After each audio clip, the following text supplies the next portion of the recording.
The 2025 NETPAC Best Short Film Award goes to Hasang by Daniel de la Cruz.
Glug, glug, glug, glug.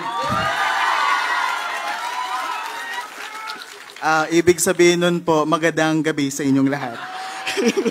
Allow me to speak in my local language. Madamo, gid nga salamat Sinimalaya sa paghatag sang kahigayunan nga makaistorya, kag makaparte kami sang sugilanon sang amon nga sosyudad, isa ini kadako nga kahigayunan sa amon para ipalapnag pagid ang amon nga mensahe para sa tanan. Kaya na po mag-translate nun. Thank you so much, Sinimalaya. Ayoko umiyak. Baka ma-screenshot na naman.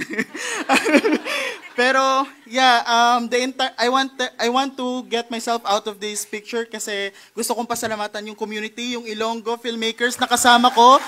They flew from Iloilo papunta dito sa Manila. Actually, 1 hour lang naman yung travel, pero gusto ko lang i-exaggerate. Para naman may bigat, di ba?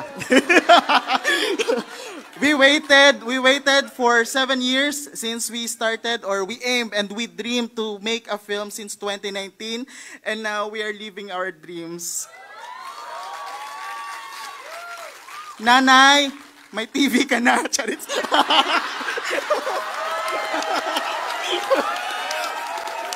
Salamat din po pala sa Daguimbala Eye Film Society kung saan po ako nagmula. Sasabihin ko na sorry, baka hindi na ako makapagsalita. Daguimbala Eye Film Society, maraming salamat kasi binuhay ninyo ang pangarap ng mga independent regional filmmakers. Kung wala, maliit lang po kaming community, and imagine how much more we could achieve and how more stories we could tell if walang corrupt, Charis. Pero totoo yun, char no char. Maraming salamat sa lahat po ng bumubuo sa Sinimalaya. Hindi lang po kayo isang festival, kayo po isang platform at isang pangarap para sa maraming naghahangad ng mga kwentista. Kaya po sa ating mamamayan at sa lahat po sa gobyerno, suportahan po natin ang Sinimalaya. Maraming salamat.